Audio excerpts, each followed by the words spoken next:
When I think of my favorite piece of Dylan writing, there's actually one track that always sticks out at me. And it's funny because the version I heard, he doesn't even sing. I'm talking about All Along the Watchtower.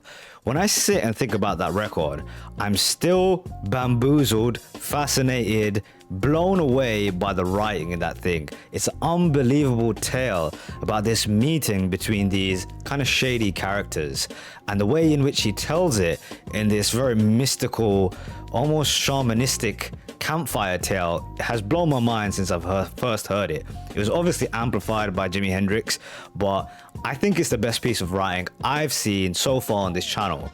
And this is a video done by a fantastic video essayist called Nerdwriter, and he broke down how Bob Dylan essentially won the Nobel Prize, and one of the main aspects of it was the writing behind All Along the Watchtower. This is going to be a super educational video for myself. Hopefully it will be at least interesting to you guys too, and we can watch it here together.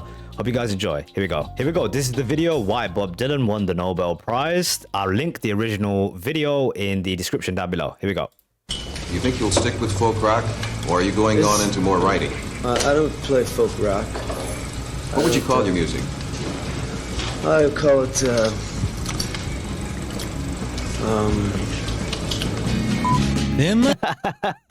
I've seen so many little clips of his press conferences. They're so good. These reporters kept trying to like pigeonhole him. They kept trying to categorize the man. They're trying to make an image of him or something.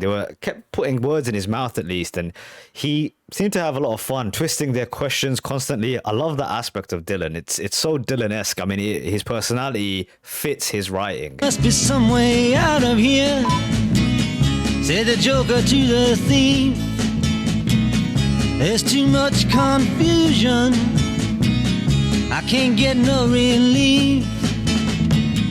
So there are some novels, some trilogies, in fact, with less actual content than Bob Dylan's All Along the Watchtower. It's really astonishing what Dylan achieves in 12 lines, 130 words, and 2.5 minutes.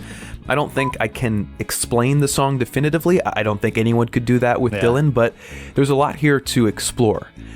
I tried to. I took it as, well, not tried to, but I gave my interpretation at least, and I took it as this strange meeting between two people who represented maybe greed versus naivety. That's what I thought at one point. Maybe it was like the businessman versus the Native American who shakes hands with him thinking that it's a good deal. That's kind of the interpretation I took away. And the first thing to note is exactly when and where All Along the Watchtower fits in Dylan's career. The song is the fourth on his 1967 album, John Wesley Harding, coming after two of his most famous and most celebrated records, Highway 61 Revisited and Blonde on Blonde. Great tracks on both. Dylan had already gone electric, already repudiated much of the political significance he had in his first years, and alienated a lot of his folk music following in the process. I actually covered this performance, I'm pretty sure. There's a video on my channel where I think it's titled Bob Dylan Goes Electric, where I reacted to this idea of the crowd booing him at this festival, Newport Folk Festival, I think it was, and he's like telling his band, like, turn it up, make it louder, I want them to really hear this.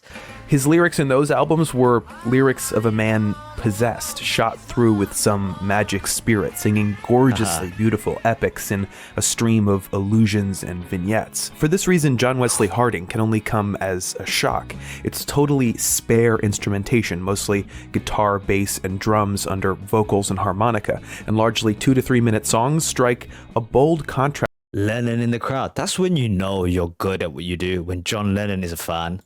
Not only to his previous albums, but to the maximalist psychedelic feeling of 1967, the same year that the Beatles released Sgt. Pepper's Lonely Hearts Club Band, which, by the way, Dylan called, quote, very indulgent. Despite this, Dylan's eighth album was universally praised, and rightly so. It's among the tightest work he's ever released, both conceptually in the themes found in the 12-song cycle and lyrically. There's no line. I gotta check out this album. I've heard lots of good things, and the idea that after writing two of the most kind of celebrated pieces of music, the two albums that came before it, that he was still had all this power in terms of his writing, his penmanship. I mean, the man, like he was saying, seems to have been possessed during this period. He was on some kind of strange run, man. It's a weird thing when an artist hits his peak. You saw it with Brando in a period of time in the 50s. I mean, artists suddenly get there. The Beatles had it during their run in the late 60s. Something just comes together and you just tap into a frequency where nothing you make isn't great. That you can stick your finger through, he said in 1968. There's no hole in any of the stanzas. There's no blank filler. Each line has something. In All Along the Watchtower, there are exactly 12 lines, a parable framed as a conversation between two archetypes, a joker and a thief. The joker speaks first, looking for a way out of here, though we don't quite know where here is, then complaining that businessmen drink his wine, plowmen dig his earth, while neither of them know what those things are worth. The thief responds saying that there's no reason to get excited. Those people may feel that life is a joke, but we know better because we've been through that already. The story then pulls back to a watchtower where there is some kind of commotion as watchmen notice two riders approaching in the cold distance. The final quatrain is a little bit jarring. It's almost as if it's misplaced in time. It's been suggested, in fact, that the last lines are actually chronologically the first in the story. And by Okay, so in my initial take on the track for the Jimi Hendrix version, I've always said that I felt like the track was disorientating, that it was almost out of order, like a lot of Bob Dylan's tracks were. I know Jimi Hendrix actually changes the order in his version, but think of a track like Tangled Up in Blue, where it's so obvious that we're shifting from different time zones, not time zones, but periods of time, and even maybe people as well. He seems to do this quite often. doing this, Dylan gives the song a kind of endless circular feel, the story always wrapping around to the start again, emphasizing just how futile the Joker's first comment is. There must be some way out of here. Of course, it's unclear whether the two riders spotted from the watchtower are the Joker and the thief, or whether the Joker and the thief spot them, or some other configuration. And for that matter, it's worth questioning who exactly these two figures are. Some think that the Joker is Dylan, while the thief is Elvis, who stole African-American music for white pop culture.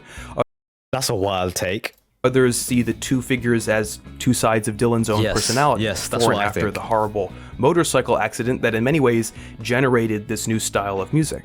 Still others see the Joker as Jesus, in conversation with one of the thieves that was crucified alongside him. Wow, I've actually seen that in the comments actually for that video where people were saying that about the two figures, that it was actually Christ up on the cross, and he was speaking. It fits the Joker saying there must be some way out of here, the idea of being, strung up. And making biblical connections isn't that far-fetched. There are some 70 biblical allusions in John Wesley Harding, all told, and those close to Dylan remember him repeatedly consulting a large version of the King James Bible at his home in Woodstock. Several people have noted the similarities between this song and a passage from the book of Isaiah, chapter 21 to be exact. It's a passage that prophesies the fall of Babylon and the Jews' return from exile to Jerusalem. Dylan spent much of his early career fighting off the label of prophet. It's a responsibility he felt was thrust on him illegitimately. But here he seems to accept the role, laying down an apprehensive apocalyptic scenario as if to say, you want a prophecy? Okay, I'll give you a prophecy. But it comes at a price. The price is mystery and entrapment, a prophecy the meaning of which is forever out of reach. What unbelievable sort of weight he had to bear, the idea of being the voice of a generation. They kept putting it upon him, and what he did with it was twist it and turn it into different things. And I've seen this theme come up multiple times where he might be speaking about Christ, or is he even speaking about himself? I saw it recently in Joker Man, or the tracks that came in Infidel, or even the track about where he was in purgatory. I can't remember the track now, the name of it, Trying to Get to Heaven, I believe, where he plays with this idea quite often. But I just think it's so unbelievable, the things that this man was drawing from biblical stories to write his music. He casts himself in the role of Joker, thief, narrator, Jesus, and prophet, while simultaneously removing any anchoring personal presence like you might find in his previous work. By the end, the audience is left in as much fearful anticipation of what's to come as the reader of Yeats's Second Coming, as a great beast, impossible to fathom, slouches toward Bethlehem to be born. Where this gets really compelling for me, though, is in the actual music. A lot of people prefer Jimi Hendrix's version of this song, and obviously it's incredibly fantastic. Yeah. But for me, the sonic quality of Dylan's original fits perfectly with this I gotta check out the original. I've only checked out the Hendrix version. narrative. At the heart of the song is a driving guitar and bass chord progression, which, once it's repeated a few dozen times, locks you into a hypnotic momentum. Onto this is added Dylan's call and response lyrics, with each line comprising two parts that swing pendulum-like back and forth in his singing, Sounds ever great. varying outside of a narrow lane of pitch, more overtones of being trapped. So this is the thing about this guy, man. So take his writing by itself. If he was just a poet or a writer, you'd already be like, oh, he's brilliant. But he's doing this in the music too. He's doing this kind of pendulum idea, swinging back and forth within the chords of the guitar. So the idea that he's working on both these planes at this high level and making it fit together is really why he's so special for me. The high-pitched relentlessness of the harmonica interludes just fray the nerves, adding to the sense of apprehension and foreboding that the song is trying to create in us. All along the watchtower, princes kept the view. Dylan is conversing here with two of his favorite musical genres. The song is technically a folk ballad, albeit a short one. It's a story told as a conversation that aims to convey a message. But the fingerprints of the blues are everywhere on this song, namely one of Dylan's heroes, Robert Johnson, who, the legend has it, sold his soul to the devil for musical genius. And the day keeps on burning, the hellhound on my trail. Like Dylan, Johnson told evocative stories with dark undertones on songs with simple, repetitive structures. And I think that's the key to the power of this song. All Along the Watchtower delivers its prophecy of impending doom onto a steady and unfaltering foundation, something that points backward to both his roots in folk and to the black roots of rock and roll. It was Bob Dylan's great gift that he could take something that orients itself toward the past and push himself and his music forward. It's the music that makes All Along the Watchtower a cryptic prophecy that you can't escape, something that teases you in and always at the end begins. There must be some way out of here, said the joker to the thief.